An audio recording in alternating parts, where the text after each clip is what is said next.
नमस्कार. मराठवाडा नेता Facebook live मध्ये आणि मराठवाडा नेता यूट्यूबवर आम्ही मराठा आरक्षणासंदर्भात नम्रतापूर्वक विनंती करत आहोत. मायबाप सरकारनं सावध होऊन जागरूक होऊन तात्काळ हे आरक्षण दिलं पाहिजे. कारण या संदर्भात 24 तारखेच्या आत आरक्षण देण्याचा शब्द दिला होता. यावर अनेक जण राजकीय नेते आश्वासनं देत असतात, पण हे राजकीय सभेतील शब्द नव्हता, तर हा उपोषणकर्त्याला प्रचंड विराट महासागराला दिलेला आश्वासन होतं. आम्हाला आश्चर्य वाटतंय, कमाल वाटते आणि खरोखर मनोज जरांगे एक व्यक्ती किती मोठी शक्ती केंद्र म्हणून समाजासमोर उभी आहे. लोक म्हणत असतात नेतृत्व एका दिवसात तयार होत नाही, काही दिवसात तयार होत नाही, पण मनोज जरांगे यांनी ज्या पद्धतीनं हा वनवा पेटवला आहे, किंवा मैं अकेला ही था जाने बे मंजिल लोग आते गए कारवा बनता गया, आणि नेमकं मनोज तरांगे यांचं आंदोलन काही काळ शब्द दिल्यामुळं स्थगित होतं. आता शासनाची नैतिक कर्तव्य आहे की याची पूर्तता केली पाहिजे. मित्रहो, मुख्यमंत्री शिंदे यांनी काल छत्रपती शिवाजी राजांची शपथ घेऊन मी आश्वासन पूर्ण करणार, आरक्षण देणार अशा प्रकारचं सांगितलं. पण लोकांचं म्हणणं लबाडाचं अवतन जेवल्याशिवाय खरं नसतं. काही जण म्हणतात की सुप्रीम कोर्टात टिकेल का, काही जण म्हणतात मराठा समाजापेक्षा म्हणजे ओबीसी जास्त आहेत, काही जण म्हणतात मग लिंगायत समाज मागतोय, मुस्लिम समाज मागतोय, धनगर समाज मागतोय, कुमटी समाज मागतोय. आणि ह्या सर्व उपप्रश्नाची चर्चा न करता ज्या विषयावर एका स्फोटक परिस्थितीमध्ये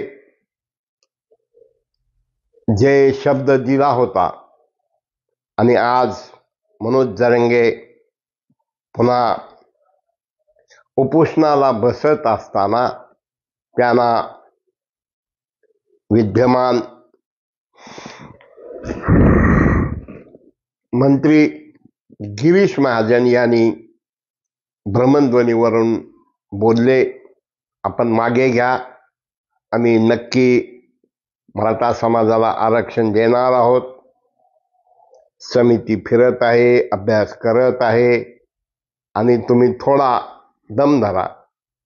पण अत्यंत संयमानं सदसद विवेक जागृत ठेवून कुठंही धचामा होणार नाही याची खबरदारी घेत मनोज जरांगे जे बोलले, एखाद्या मॅच्युअर्ड लीडरला जे जमत नाही त्याचा राग अनावर होतो, सहनशीलता संपते.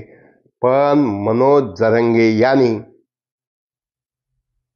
साहेब 2 दिवसात आपण खटले मागे घेतो म्हटला होता, त्याचं काय झालं? अत्यंत शांतपणे, अत्यंत संयमानं, आणि जणू काही की समोरून काय बोललं जाणार आहे. आणि या परिस्थितीत दुसराही त्यांनी एक मुद्दा उपस्थित केला. महाजन साहेब, जी लोक मुलं ह्या आंदोलनात मेलेली आहेत, त्यांच्या कुटुंबियाला मदत केली पाहिजे. ठीक आहे, ही मदतीनं त्यांचं घर चालणार नाही, ती माणसं परत येणार नाहीत, पण एक संवेदनशील मनाचा, हळव्या मनाचा आणि भावूक नेता, कमिटमेंट मानणारा नेता म्हणून आम्ही मनोज जरांगे यांच्याकडे पाहतो आणि म्हणून म्हणावंसं वाटतं, ॲट एनी कास्ट लवकरात लवकर आरक्षण दिलं गेलं पाहिजे. त्याचबरोबर त्यांनी काही शेतकऱ्यांचं सभेच्या वेळा नुकसान झालं, त्यांना ही नुकसान भरपाई द्यावी, हे एरिया गबळायचं काम नाही. आणि मला त्यावेळेस परमपूज्य परमश्रद्धेय राम भक्त रामायणाचार्य रामरावजी ढोक महाराज यांचं ते वाक्य आठवलं की देवानं पाठवलेला मनोज जरांगे हा देवदूत आहे. आणि यांच्या सभेला मोठ्या संख्येनं हजर राहा. मला वाटलं की महाराज असं कसं काय बोलतायत, पण खरोखर की शेवटी देव म्हणजे काय, देव कुणात आहे, देव तुमच्यात आहे, माझ्यात आहे, त्यांच्यात आहे, सगळीकडे जळी स्थळी पाशानी काष्टी देव आहे म्हणत असताना चांगुलपणा, राग, लोभ, मोह, द्वेष, तिरस्कार, मत्सर याचा त्याग करून मनोज जरांगे अत्यंत संयमानं आंदोलन करत आहेत. आम्हाला आठवतंय गेल्या 3 दिवसापूर्वी दैनिक मराठवाडा नेतामध्ये माजी मंत्री डॉक्टर माधवराव पाटील किनाळकर यांनी मराठा समाजाला आरक्षण देणं कसं बरोबर आहे हे सांगितलं. आज ओबीसीचे नेते हरिभाऊ राठोड, माजी खासदार, त्यांनी हे आंदोलन योग्य आहे आणि मराठा समाजाला आरक्षण दिलं पाहिजे अशा प्रकारचं सांगितलं. आता आपण नेहमी म्हणत असतो आंदोलन हे जनशक्तीच्या रेट्यावर चालत असतं. हम हरियाणाऱ्या जिंदाबाद म्हटल्यासारखं हम दो हमारे दो असं न राहता भारताच्या इतिहासात ज्या पद्धतीनं महात्मा गांधी, डॉक्टर बाबासाहेब आंबेडकर यांनी जे समता, बंधुत्व आणि न्याय या त्रिसूत्रीवर आधारित ज्या पद्धतीनं मिठाचा सत्याग्रह महात्मा गांधींनी केला, त्या पद्धतीनं मनोज जरांगे हे अत्यंत संयमानं, निर्धारानं करत आहेत. आणि कुणीही दूत नाही, कुणीही एजंट नाही. आणि केडर जसं म्हणतात ना, राष्ट्रीय स्वयंसेवक हे केडर संघटना आहे. मित्र हो, आज गावागावात फलक लागलेले आहेत, नेत्यांना प्रवेश बंदी. काही गावात फलक लागलेले आहेत, आरक्षण नाही, मतदान नाही. आणि यामध्ये काही लोकांना मनातल्या मनात काय वाटत असेल नसेल, पण हा जनप्रक्षोभ आहे. आम्ही सांगतो मंडल आयोगाच्या अंमलबजावणीच्या वेळेस, मराठवाडा नामविस्ताराच्या वेळेस एवढ्या भावना तीव्र नव्हत्या, तेवढ्या भावना आज लोकांच्या तीव्र आहेत. म्हणून आम्ही म्हणतो सावधान, मायबाप सरकार जागे व्हा. आज एक थोड्या वेळापूर्वी मुख्यमंत्री, उपमुख्यमंत्री दिल्लीला गेले तर लोक लगेच, काही जण मध्ये म्हणतात खाजगीमध्ये विस्तारासाठी गेले, काही जण म्हणतात गेलात तर आरक्षण घेऊनच या. दुसरी मध्येच बातमी येते पंतप्रधान नरेंद्र मोदी हे शिर्डीला उद्या दुपारी दर्शनासाठी येणार आहेत. काहीही असो, आता लोकांची दिवाळी सुखानं व्हायची असेल, घराघरात प्रेम भाईचारा वाढवायचा असेल आणि खऱ्या अर्थानं आपल्याला समता प्रस्थापित करायची असेल, बंधुत्व हवं असेल, समता आणि न्याय व्यवस्था जर आणायची असेल, तर जबाबदार सरकार, पुरोगामी सरकार आणि ज्या सरकारनं लोकांना शब्द दिलाय. काही जण म्हणतात, मनोज जरांगे म्हणतात छाताडावर बसून, शेवटी मनोज जरांगे एक माणूस आहे.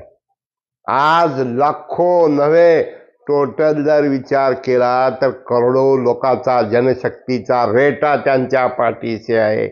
काय चुकीचं बोललं आपण म्हणतो एखाद्याला, तू देतोस का छाताडावर बसून घेऊ? तात्पर्य छाताडावर म्हणजे छातीवर नाही, तुझ्या दारात बसू, तुझ्या घरात बसू, उपोषण करूत, आंदोलन करूत. आणि जेव्हा छत्रपती संभाजीराजे त्यांना भेटाय गेले, ते म्हटले तुम्ही करा उपोषण, पण हे मला काय बोलावं काही कळत नाही, कृपया तुम्ही पाणी तरी प्या. मित्र हो, हा अत्यंत संवेदनशील, गंभीर वळणावर, अत्यंत एका विचित्र परिस्थितीमध्ये आम्ही काल पाहिलं. या ठिकाणी जेव्हा अमित देशमुख विकास कारखान्याला, माजी मंत्री अमित देशमुख जेव्हा विकास कारखान्यावर गेले होते, त्यावेळा ते निघून गेले आणि वैजनाथ शिंदे आणि माजी चेअरमन जिल्हा परिषद सदस्य धनंजय देशमुख यांना कार्यकर्ते बोलत होते, अहो तुम्ही मराठा आहात की नाही, तुम्ही काय केलं? आम्ही साहेबाला दैवत मानलं.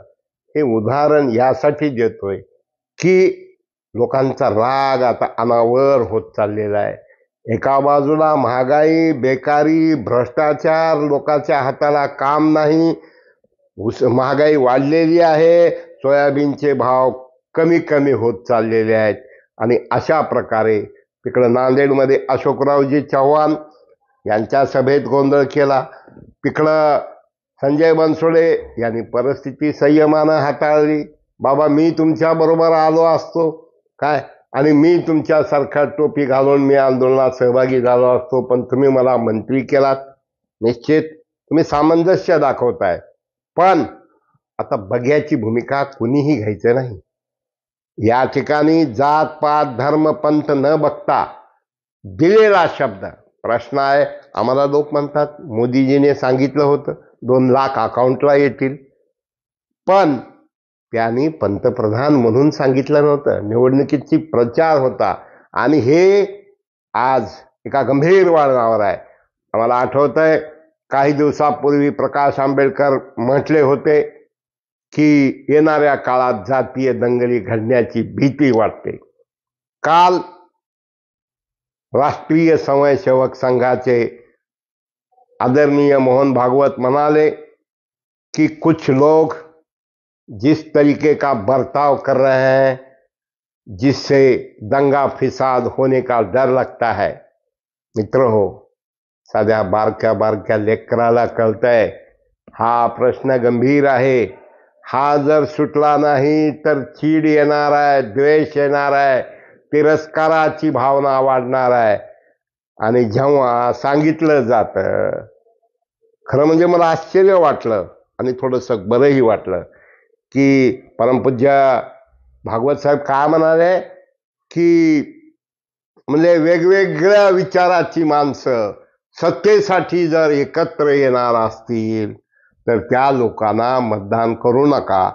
मला असं वाटलं की महाराष्ट्रामध्ये अगोदर शिवसेना राष्ट्रवादी बरोबर गेली, पुन्हा शिवसेना फुटली, पुन्हा राष्ट्रवादी फुटली, पुन्हा ही इकडं आली. आणि आज काय चाललंय देशात? ह्या नैतिकता फितिकता ह्या राजकारणाचा विषय राहिला नाही, पातळी राहिली नाही. आज त्या विषयावर आम्हाला बोलायचं नाही, पण सर्वांनी या विषयाकडे गांभीर्यानं पाहणं गरजेचं आहे. देता येत नाही ना, मग का शब्द दिला? शासन आहे, मुख्यमंत्री आहेत, शपथ खातात आणि गिरीश महाजन म्हणतात तुम्ही थोडं थांबा. अहो किती थांबा महाजन साहेब? समिती नेमली मग अगोदरच सांगायचं होतं ना. का त्या मोहन जरंगेला आणि समाजाला वेठीशी धरताय? आज गावागावातला तरुण हा संतप्त झालेला आहे. या सर्व तरुणाला मला विनंती करायची आहे, आत्महत्या करू नका. मायबापांनी फार मोठ्या अपेक्षेनं तुम्हाला लहानाचं मोठं केलेलं असतं. म्हातारपणाची काठी म्हणून तुमच्याकडं पाहतात. तुम्ही कृपया आत्महत्यासारखा चुकीचा विचार करू नका. आणि हा प्रश्न सनदशीर मार्गानं, संसदीय मार्गानं कदाचित हे आंदोलन चिरडण्यासाठी बळाचाही वापर केला जाऊ शकतो. कुणालाही चुकीचं काही करण्याची संधी देऊ नका, पण त्याचबरोबर आमदार असाल, मंत्री असाल, तुम्ही वेगवेगळ्या ठिकाणचे लोकप्रतिनिधी असाल, माजी असाल, भावी असाल, सेवाभावी संघटनेचे पदाधिकारी असाल, सर्वांनी एक धीरानं, मी कुण्या लोकाचा आहे, माझी जात कोणती आहे, मी गरीब आहे का श्रीमंत आहे, मग हे मराठा गरीबाला घ्यावं का श्रीमंतांना घ्यावं तो उद्याचा प्रश्न आहे. पण एकदा दिलेला शब्द पाळला पाहिजे. हुक और कुक, डू और डाय, ॲट एनी कास्ट. आम्हाला म्हणावंसं वाटतं, एक संघ ठेवण्यासाठी, सामाजिक सलोखा वृद्धिंगत होण्यासाठी जर हा आश्वासन दिलं नसतं तर आम्ही हा प्रपंच केला नसता. पण योगायोगानं तुम्ही आश्वासन दिलेलं आहे आणि म्हणून तुमची नैतिक जबाबदारी आहे. तुम्ही शपथ घेताय ना, मग तुम्ही बिलकुल द्या. आणि नाही होत ना, मग का शब्द दिला? महाजन साहेब, कशामुळे त्या जरंगीला तोंडगशी पाडताय? त्या बिचाऱ्याला उद्या बदनाम करून टाकताल तुम्ही, त्याला जगणं मुश्किल होईल. आणि ही जी शक्ती आहे, हा जो जनतेचा रेटा आहे, एक मनोज जरंगे नाही, एक मराठा लाख मराठा नाही, एक मराठा कोटी मराठा, आणि 1 कोटी नव्हे करोडो लोकांचं प्रतिनिधित्व मनोज जरंगे करत आहेत. आम्हाला भीती वाटते, प्रकाश आंबेडकरांनी बोलल्यावर तुम्हाला मान्य करते, आम्हाला भीती वाटते की जाणीवपूर्वक निवडणुकीच्या तोंडावर आश्वासनं द्यायची, लोकांच्या भावना भडकवायच्या, आणि पुन्हा लोकांनी काही चुकीचं केलं की त्यानावर काहीतरी वेगळे वेगळे लाठीचार्ज करायचा, कर्फ्यू करायचा, आंदोलन चिरडून टाकायचं. आणि दुर्दैवानं काही लोक सत्ता आणि संपत्तीच्या जोरावर, आम्हाला भीती वाटते की हे चुकीचं काही करणार तर नाहीत ना. आम्ही आई जगदंबेला, छत्रपती शिवरायाला, तुळजा मातेला नम्रता प्रार्थना करतो की सर्व नेत्यांना सद्बुद्धी मिळो. आणि ज्या पद्धतीने डॉक्टर किनाळकर यांनी सांगितलं, माजी मंत्री, कशा पद्धतीनं आरक्षण देता येतंय, संभाजी राजेंनी सांगितलं, ओबीसीचे नेते, खासदार, माजी खासदार राठोड यांनी सांगितलं. अहो किती समजदार. अहो मी म्हणणारे नेते तोंड लपवीत फिरतात हो, काचवरी करतात हो, भेटत नाहीत हो, बोलत नाहीत हो, उठल्यापासनं झोपेपर्यंत सत्तेतून संपत्ती, संपत्तीतून सत्ता, इकडं कारखाना, तिकडं कारखाना, तिकडं कारखाना, तिकडं कारखाना, आमक्यात खावं, तमक्यात खावं. अहो आम्ही धंदा करायला नाही म्हणत नाही, एखाद्या या बेकार मुलांना रोजगार निर्मिती करा, त्यांना कामाला द्या, त्यांना मालक करा आणि पुण्य वाटून घ्या. आपल्याला सगळ्याला एके दिवशी खाली हात आहे, खाली हात जाना आहे, कुणालाही काहीही घेऊन जायचं नाही. म्हणून शिंदे साहेब, तुम्ही एक ऑटो चालक होतात, लोकांचा तुमच्यावर विश्वास आहे. लबाड लांडगे लोक याच्यामध्ये घुसून कोणतरी मी काय म्हणतात संकटमोचक. अहो संकटमोचक नाही, हे फार मोठं, काही माणसं मोठं संकट आहेत, त्यांचा वेगळाच मनात कट असू शकतो की काय असं वाटतं.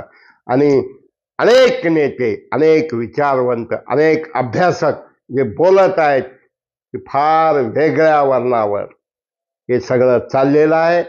मित्र हो, संयम राखा, शांतता राखा आणि सनदशीर मार्गाने आज सारा महाराष्ट्रात सगळीकडं गावबंदीच्या घोषणा आहेत, अधिकाऱ्याला, मंत्र्याला आणि वेगवेगळ्या होत असताना हा प्रश्न लवकरात लवकर सुटावा. यासाठी ज्याला ज्याला ज्या ज्या पद्धतीनं या शासनाला जागे करणं आहे, आम्ही म्हणतो होम मिनिस्टर, मंत्री, आमदार, खासदार ह्यांच्या होम मिनिस्टरनी त्यांना आपल्या मालकाला सांगावं, मुलांनी आपल्या वडिलाला सांगावं, भावानी आपल्या भावाला सांगावं.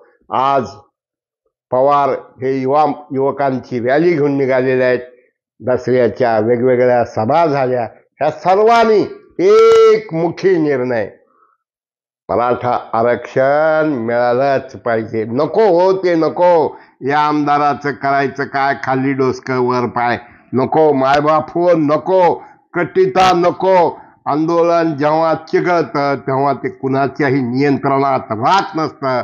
म्हणून हे चिघळणार नाही याची शासनकर्ते म्हणून, गृहमंत्री म्हणून आणि महाराष्ट्राचे उपमुख्यमंत्री म्हणून देवेंद्र फडणवीस यांनी, मुख्यमंत्री यांनी आणि अजितदादा थोडं संयमानं आजकाल वागत आहेत, बोलत आहेत. त्याने सुद्धा हा प्रश्न सुटावा. नसता बऱ्याच वेळा आम्ही मराठा आहोत, आम्ही कसं बोलावं लागेल. मी मराठा आहे याचा मला सार्थ अभिमान आहे. गर्व से कहो हम हिंदू है. त्या पद्धतीनं लवकरात लवकर कदाचित संध्याकाळपर्यंत, उद्यापर्यंत हा प्रश्न सुटावा. मग प्रश्न निर्माण होतो की मराठा समाज ह्याचं गुडविल कोणाला देतील. भाजपला मत मिळेल. नको नको, ते पाप करू नका. मताचं राजकारण करू नका. पत वाढवा. उद्या जर तुम्ही दिलं, आंदोलन करून का असेना तुम्ही जर दिलं, तुमचंच नाव होणार आहे, सगळ्यांचंच नाव होणार आहे. आणि उद्या मजबुरीनं सगळ्याला, मग भाजपचे असतील, शिवसेनेचे असतील, त्या शिवसेनेचे असतील, या शिवसेनेचे असतील, सगळ्यांना यामध्ये उतरावं लागेल. आणि म्हणून इतर विषय आज नको. हा राष्ट्रीय एकात्मता, सामाजिक सलोखा, बंधुभावासाठी तात्काळ तात्काळ तात्काळ मराठा आरक्षण मिळावं हीच नम्र विनंती. आणि सर्वांनी संयमाने, तरुणांनी आक्रमक न होता, चुकीची कृती करण्यासाठी कोणालाही संधी न देता मनोज जरंगे यांचं जे काम आहे त्याला गालबोट लागणार नाही याची सर्वांनी खबरदारी घ्यावी. शब्द हे शस्त्र असतात, ते जपून वापरावे. जय हिंद, नमस्कार. कृपया मराठवाडा नेता फेसबुक, यूट्यूब लाईक करा, शेअर करा, फॉरवर्ड करा. चुकत असेल आम्हाला सांगा. धन्यवाद.